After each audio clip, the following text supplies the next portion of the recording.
Having been an EMS pilot, I get asked many questions about the job.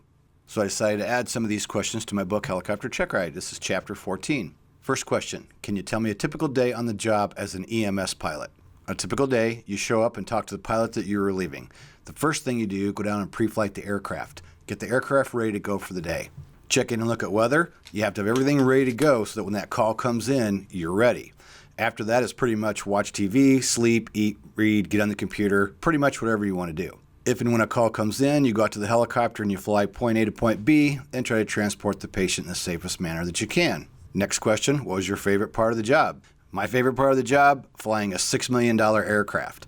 That was pretty cool. We had really good maintenance and good equipment. I worked for a really good company that I was actually proud to work for. So the favorite part would be when we got to actually go out and fly. And of course, the next question would be, what was your least favorite part? For me, that would definitely be the hours and hours and hours of doing nothing. No calls, no flying. The next thing that comes to mind is being watched over by hospital personnel that know nothing about helicopters or helicopter operations. Some of them want to dissect every move that you make and play armchair quarterback.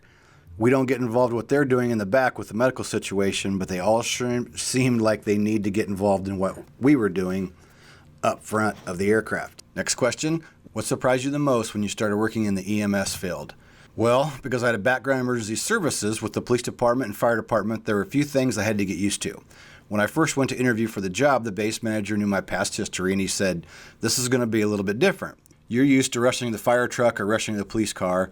In helicopter EMS, we don't rush.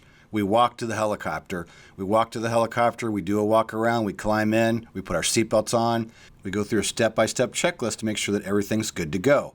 Then when we're ready, we're going to fly from point A to point B as if we're hauling cargo. The company I worked at, they said, guys, basically, it's like you're hauling boxes of nails. Now, the people in the EMS side of things, they kind of have a hard time swallowing that because to them it's a medical emergency. To us, as the pilot, it's not. And if you think about it, this makes sense.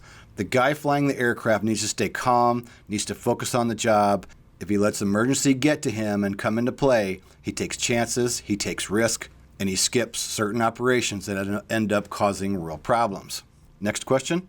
What are employers typically looking for when hiring people in this line of work? Well, I'm not an EMS employer, but I would say at this point, they're looking for qualified people. We know the Vietnam veterans are retiring and those jobs are opening up. So I'd say in general, can you do the job? Do you have the qualifications? There's another problem in the industry that is people faking time in their logbooks. And as everybody hears about the pilot shortage, more and more people are tempted to fake their time to get in and get the job. The problem is you need that experience. You need that time under your belt when you get into this line of work and have the experience necessary. So I would say good quality people that actually have the required experience, you need to do the job and do it right. Next question, what was the work schedule like? The work schedule was cool. We did 7 days on, 7 days off. We would work 7 days of day shifts. We'd have a week off, and then we'd have 7 night shifts. Those 7 days did make the work week awful long, but it was sure nice having 7 days off. Biggest problem was switching from days to nights. They would say, well, when you're switching from days to nights during the week, just stay up a little later each night and sleep in a little bit more the next day to help you get your sleep pattern moved around. And that will help you get through your week. Me, personally, working nights off and on for years in all kinds of different emergency services, I don't think you ever get used to working nights. Our bodies are meant to be awake in the daytime and asleep at night. I think that's just the way it is. For me, the night part, as much as I like nights, it can be very hard on the body. Next up, what training and education experience is necessary and what can a person expect to spend to gain it? That's a pretty big one. Pretty much across the board, in general, you need about 2,000 hours of flight time. It's normally at least 1,500 hours in helicopters. That is in general.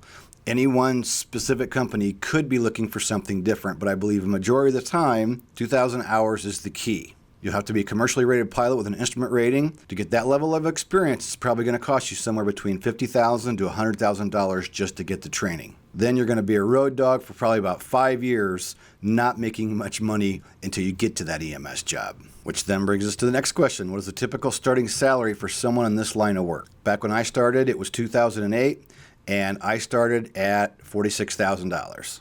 I would assume that the average salary probably went up, but I would say it's still pretty close to that range. Could be more, could be less. Just depends on where you're going to work and depends on the company. Next question. I'm not sure if you're up on the trends in this field since you're on to other things, but is the EMS piloting field changing? If so, then how? One of my good friends is a check airman for the largest air medical provider in the world. The big thing that he's telling me is the average pilot he's now training is in their late 20s to early 30s. That's a change he's seen over about the past 5 years. The pilots in general being much younger coming into the field, coming into the industry. There are other changes that are happening due to the national attention on EMS accidents and the National Transportation Safety Board having to step in and make certain recommendations in certain areas. I would also imagine that a lot of changing as far as the use of electronic devices in the cockpit. We know at this point in the game that technology is changing very fast and aviation is adapting to a lot of new changes. Next question, what advice would you give someone who wants to pursue this as a career? If this is going to be your career path, I would say get your commercial, get your CFI and your instrument rating, get out in the field and start working. Do a good job, fly by the rules, and just know that your career path might change as you're going through this process. You may decide to go into the oil and gas with platform operations, or maybe you want to go into forestry. For a lot of us, our goals change once we get out into the real world and start working in the industry. But there's nothing wrong with that at all.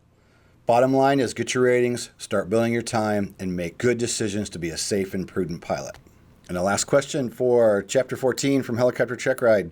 Do you have to have a certain amount of turbine hours to get any job? When I got hired, I had around 350. The company I went to work for said, well, we usually hire guys with around 1,000 hours of turbine time.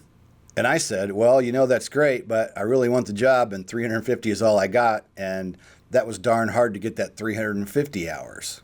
And the guy chuckled and said, well, we like to see 1,000, but it doesn't mean you won't get the job.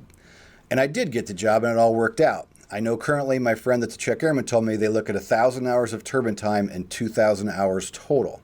I asked him, I said, don't you think 1,000 hours is a little bit ridiculous when there's so many good quality guys out there that might only have a few hundred?